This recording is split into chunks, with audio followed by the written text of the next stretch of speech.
જય મહારાજ. મૈત્રી કેવી હોવી જોઈએ?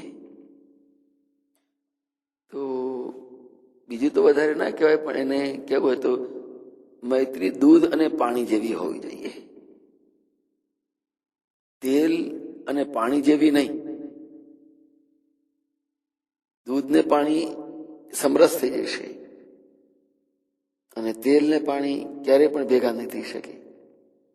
એકવાર પાણીને વિચાર આવ્યો, મારે એક મિત્ર જોઈએ છે, પણ એ કેવો હોવો જોઈએ કે મને સાથ આપે. એણે દૂધ સાથે મૈત્રીનો હાથ લંબાવ્યો. દૂધે હા પાડી દીધી અને કહ્યું, દૂધે, હું તારો સ્વીકાર કરું છું મિત્ર તરીકે. દૂધની મૈત્રી એટલી બધી મહાન હતી કે તેણે પોતાને, પાણીને પોતાના રૂપ રંગમાં, સ્વાદમાં બધું જ આપી દીધું. પાણીને થયું કે મારે દૂધની મૈત્રીનું મૂલ્યાંકન કરવું જોઈએ. હવે દૂધ કોઈના ઘેર ગયું ત્યારે પાણી વિચારે છે કે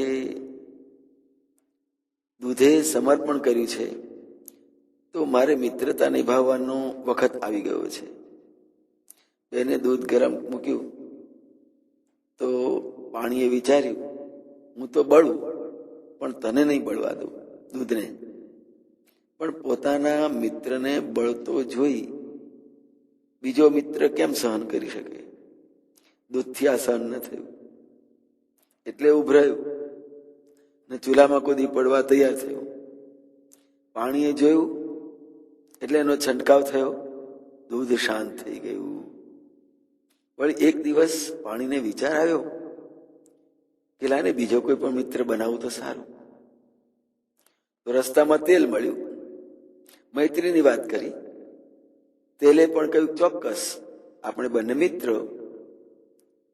હવે તેલ તો પાણીને દબાવીને રાખવા માંગતું હતું. દૂધે તો એકરૂપ કર્યું, પણ તેલે નહીં. પાણી સમજી ગયું, આ મિત્ર સાચો નથી. જેવા સાથે તેવા. બેને કોડિયામાં તેલ ભર્યું, દીવો કર્યો. બળવાનો વારો આવ્યો તો પાણી કહે, ભલે તેલ બળતું, હું નીચે બેઠો છું. તેલ બળી ગયું, પાણી એમનું એમ રહી ગયું. મૈત્રી કરો તો દૂધ પાણીની જેવી કરજો, બાકી બીજી મૈત્રી કરતા વિચારજો તેલની માફક.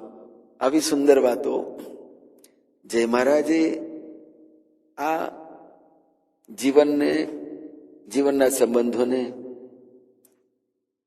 બનાવવા માટે આપણને આ વાત કરી છે. જય મહારાજ પણ કેવા ઉપકારી છે, પરોપકારી છે કે આપણને કેટલું સરસ મજાનું દ્રષ્ટાંત આપી અને સંબંધો અને મૈત્રી વિશે સમજાવ્યા. જય મહારાજ.